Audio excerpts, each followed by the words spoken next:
It's time for the right place, right time of the day. Got the right stuff. Working in all sorts of rights here. Let's high school football at Stephenville versus Austin LBJ. QB throws the pass, it's picked. At least it was, but then you got to hold on to the ball after you get it. Swiggity Swooty went for the booty. Gets a touchdown. Quarterback, ends up, I don't know how that looks on the stat line, but I know that Stephenville wins 38-21, wins the Class 4A Division I football championship.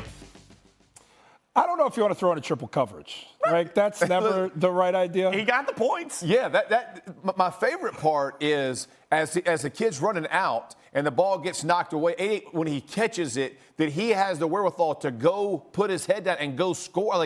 He was going for a form tackle, transition from a form tackle to a catch above his head to breaking tackles to get in the end. That's special. Dude understood the assignment, and that is Jeff Saturday, our guy, our NFL analyst. And he's going to make some sense of some things here because me and Fitzy got questions. Sunday scaries, how about Saturday scaries? Jeff Saturday here to talk about it. Some contending teams in the NFL that have looked great for the most part of the season, but they're kind of hitting that place where they're stuck in third gear, and Sunday was no different. So we want to gauge on the meter of how concerned we should be, and we're going mild level of concern, medium level of concern, massive level of concern. Massive, I like it. Let's start with the Arizona Cardinals and Kyler Murray. How do you lose to the Lions? How do you look like that? What is going on with this anemic offense? How concerned should we be, Jeff Saturday? Massive. Let's crank this thing up and get massive right away. Listen, I am concerned, and I think it all goes back to me for the quarterback, right? Kyler Murray comes off an injury, and he's had 3 touchdowns in 4 games. Listen, you play the Detroit Lions.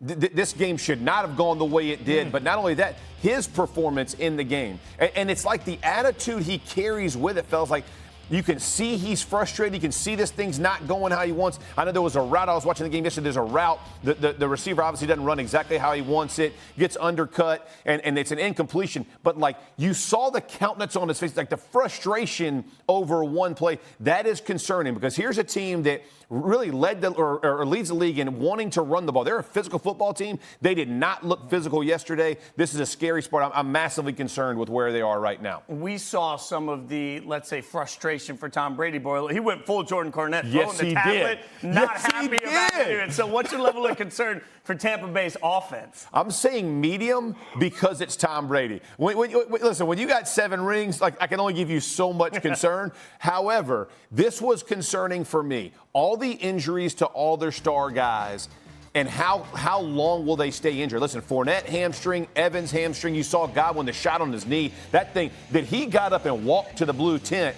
I mean, I was shocked. And now David with the foot on the other side. Exactly, flip it over. The injuries for me, at this point in the season, gives me a medium amount of concern. Tom Brady will get these guys moving in the right directions. It's a terrible matchup for them, but that's splitting hairs. But when you think about this, I am concerned because of the injuries leading into the latter part of the season. Jeff, I'm really curious to hear how you feel about the Dallas Cowboys. Defensively elite, championship-level defense. It continues to lead with that defense, but the offense, Dak Prescott. How concerned are you about the Cowboys? This is mild for me. And I think it's mild for me because of the division they're in, right? I mean, the lead they have, they're going to be a playoff football team. I didn't think they were going to be a Super Bowl contender anyway. I thought this was a big step for them to move forward as an organization. I didn't necessarily think they were going to be hey, they're really going to push for this thing. The concern for me is offensively, and everybody's laying this thing on Dak Prescott, but their run game as well. They just don't look like the Cowboys that you expected, right?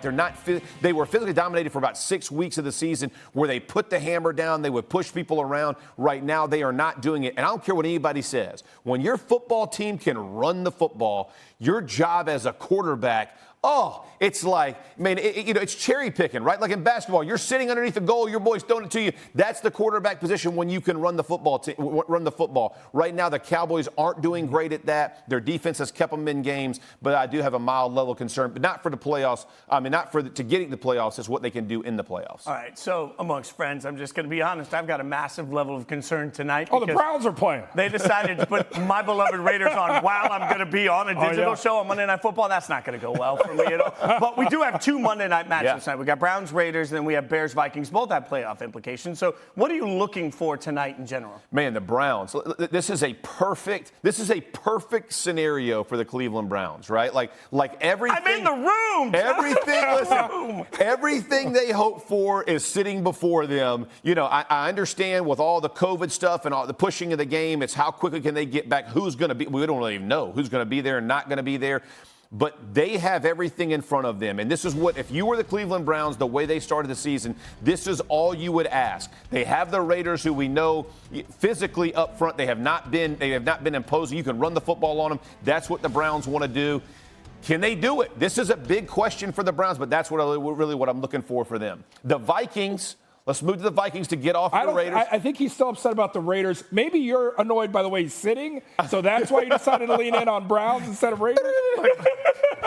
When we were on him earlier, he said that's the only chair his feet can touch the ground. He's very proud. I can stop on the floor here. I feel He's very proud there. Jeff, what about Bears, Vikings? I mean, an opportunity for the Vikings as well here. Still in playoff contention. I guess the Bears kind of are, but no, the Vikings truly are. Yeah. And here's the thing for the Vikings is you don't know who they are. That's the scariest part about the Vikings, right?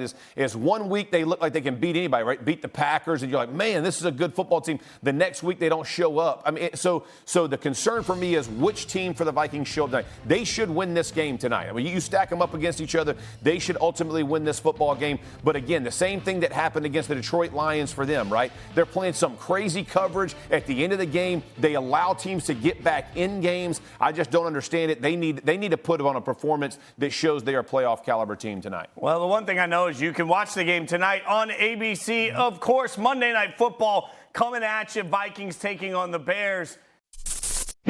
Thanks for watching ESPN on YouTube. For live streaming sports and premium content, subscribe to ESPN+.